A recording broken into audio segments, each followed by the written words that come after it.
Class बहुपद तक पढ़ रहे थे, सबसे बड़े पढ़ो तो उन्होंने बहुपद में बताई थी कि जो लिखो है x के फॉर्म में, तो वो बहुपद क्या कहना है x। जब y लिखो है तब बहुपद क्या बताते हैं y को। ऐसे ही अब उसके बाद हमने पढ़ा तो रैखिक बहुपद। ठीक है, रैखिक बहुपद में हमने पढ़ा दो कि जिसकी घात, जिस समीकरण की घात क्या होती है एक, वो क्या कहलाता है रैखिक बहुपद। जैसे इस पे और हमेशा घात काय पे चढ़ती है चर पे, चर का कहलाता जो पता करवाओ तो चर कहलाते हैं जो x y z a b c जो होते हैं वो क्या कहलाते हैं चर। और अचर का कहलाते हैं 1 2 3 4 1 2 3 4। ठीक है, ये कहलाते हैं। ठीक है, अचर तो चर पे हमेशा घात चढ़ती है और जो चर पे घात रहती है वही उस बहुपद की घात उच्चतम घात कहलाती है। रैखिक बहुपद में सबसे घात चढ़ेगी x पे और x पे कोई घात नहीं है, मतलब माना जाता है उस पे एक। तो इसकी घात कितनी है एक, इसलिए ये कौन सा बहुपद है रैखिक बहुपद। अगर इस पे घात 2 हो जाए तो ये कौन सा बहुपद कहलाने लगेगा द्विघात। और जो बहुपद पूरी बहुपद में जो सबसे बड़ी घात होती है वो क्या कहलाती जाती है बहुपद की घात। ठीक है, अब त्रिघात बहुपद पढ़ रहे हैं आज। त्रिघात बहुपद में क्या होता है, जिस बहुपद की उच्चतम घात 3 होती है, जैसे ये वाला समीकरण हमने जो लिखा उसमें देखो 2 है, इस पे क्या होगी 1, इस पे क्या है बहुपद की घात 3, तो सबसे बड़ी घात कौन सी है 3। तो ये बहुपद की घात कितनी मानी जाएगी इसमें 3। और अगर बहुपद की घात 3 है तो वो कौन सा बहुपद कहलाएगा त्रिघात बहुपद। ठीक है, अब इसके बाद अपन को पढ़ने हैं जो क्वेश्चन, उसमें देखो शून्य और गुणांकों के बीच में संबंध अपन को देखना है। तो अपन ने समीकरण ले लिया ax प्लस b बराबर 0। ठीक है, अब b को इस तरफ ले आएंगे तो ये प्लस का है तो इस तरफ आएगा तो कैसे माइनस। तो x बराबर क्या आ जाएगा -b/a। तो ये क्या कहलाएगा शून्यों का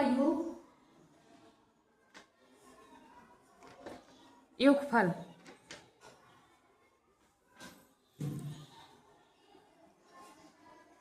योगफल बराबर माइनस का b/a।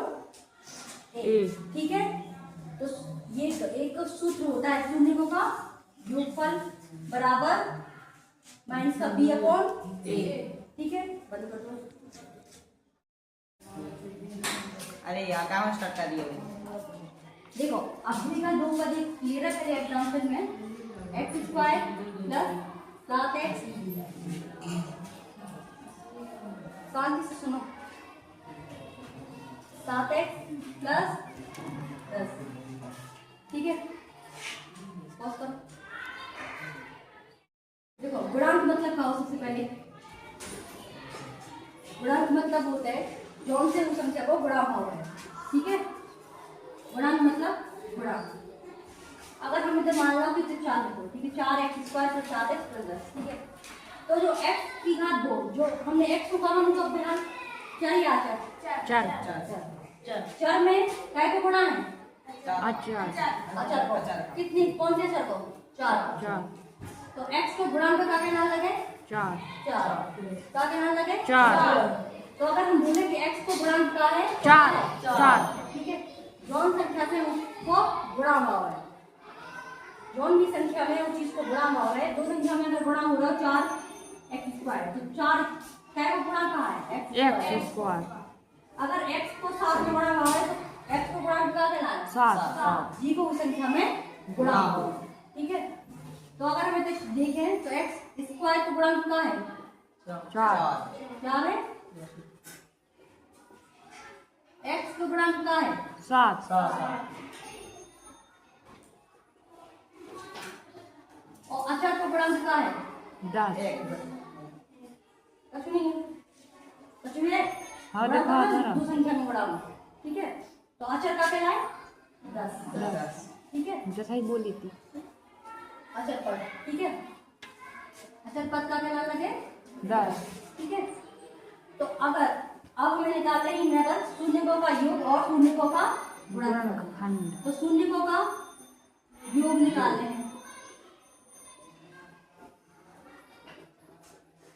तो शून्य को योग बराबर माइनस को एक्स का गुणांक, एक्स का गुणांक क्या है में माइनस तो एक्स का गुणांक क्या है काले को लेते हैं एक्स को गुणांक 4 लिखो है एक्स को गुणांक लिखोगे एक्स स्क्वायर को गुणांक लिखोगे एक्स स्क्वायर 7 है हम साफ पूछ रहे हैं एक्स 7 और एक चिन्ह क्या है ना माइनस चिन्ह क्या को आ जाए माइनस 7 और गुणांक क्या को कितना है 7 कितना आ जाए माइनस 7 और नीचे का करने एक्स स्क्वायर एक्स स्क्वायर गुणांक कितना है 4 तो नीचे का आ जाए 4 ठीक मन में आ रखना ठीक है। तो सभी का योगफल करनी है अगर परिणाम को तो सूत्र कौन सा लगाना है अल्फा प्लस बीटा बराबर माइनस को बी अपॉन ए बी बराबर क्या होते हैं एक्स को गुणांक जो भी है वो कई की जगह पे लिखो जाए बी की जगह और एक जगह पे क्या लिखो जाए एक्स स्क्वायर ठीक है। अगर हम सीधे सूत्र लगा रहे हैं ऐसे ना लिख के भाषा में लिख के हम जो लिख रहे हैं माइनस को बी अपॉन ए तो b बराबर b को मतलब क्या है जो क्या लिखनी है b की जगह पे b को x को बड़ा कर देना वो लिखे हैं आपने b की जगह पे क्या है माइनस को 7 और b की जगह पे क्या लिखनी है x स्क्वायर को बड़ा ठीक है क्या है x स्क्वायर 4 ठीक है ये एक विधि हो गई। अब दूसरी विधि देखो अगर ऐसे याद नहीं कर रहे तो अपना पहली संख्या को क्या मान ले ए दूसरी संख्या को क्या मान ले बी और तीसरी संख्या को क्या मान ले सी ठीक है। सी सीधी जो भी रख सकते हैं तुम्हारे अल्फा प्लस बीटा बराबर माइनस को बी अपॉन ए तो बी बराबर क्या है बी में कितनी बी अच्छा लिखने से तो बी में बी की जगह पर सात क्या हो जाए माइनस की साथ क्या लिखें 4 जो तुम लोगों को याद हो जाए इस भाषा से याद हो जाए तो इस भाषा से कर लियो और अगर डायरेक्ट याद करना हो तो डायरेक्ट याद कर लियो ठीक है। ये तो विधि है। देखो सबसे पहले है अपन थर्ड क्वेश्चन लिख रहे हैं ठीक है 0.6 का 6 पे बार है ठीक है इन्हें p बटे q के रूप में व्यक्त करना है पहले। तो सबसे पहले ये इस बार का मतलब होता है ये संख्या रिपीट हो रही है जैसे 0.6 है तो वो 6 6 6 6 6 ऐसे रिपीट हो रही है। ये रिपीट ना हो रिपीट ना करना पड़े इसलिए इस पे क्या लगा देते अपन बार ठीक है इसमें बार लगा देते हैं तो ये क्या हो जाता अब ये संख्या रिपीट करने की जरूरत नहीं रहती अपन को लेकिन अगर अपन ये बार हटा दिया तो अपन क्या लिख सकते हैं इसको ऐसे लिख सकते हैं कि नहीं लिख सकते हैं। अब ये पूरा अपन ने किसकी माना कि इन संख्या को किसके बराबर मान लिया अपन ने x के बराबर किसके बराबर मान लिया ठीक है। अब x बराबर क्या मान लिया अपन ने 0.66 अब दोनों तरफ क्या करेंगे अपन तो ग्राम 10 को हाँ दोनों तरफ 10 का मैं पढ़े गुणा करने पर ठीक है। तो यहाँ पे 10 का गुणा होगा तो क्या हो जाएगा 10x यहाँ पे 0.666 गुणे 10 तो हमेशा किसी भी संख्या में 0 का गुणा होता है अगर उसमें दशमलव लगा है तो खिसक गया तो वो आगे खिसक जाता ठीक है। तो 10x प्लस 6 को इस तरफ खिसकाएंगे तो क्या हो जाएगा 6.666 मैं नहीं मतलब कि 0 6 आ जाए ठीक है।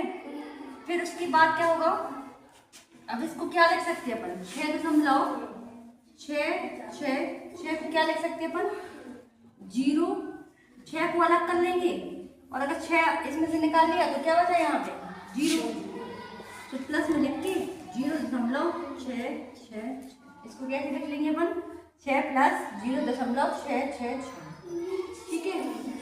तो इसको क्या लिख सकते हैं अपन 6 प्लस 0.666 क्योंकि क्या क्यों लिख सकते हैं अपन जैसे 10 है तो 10 को क्या लिख सकते हैं अपन 1 प्लस 9 लिख सकते इनको जोड़ने पर अपन 10 आएगा 10 ना।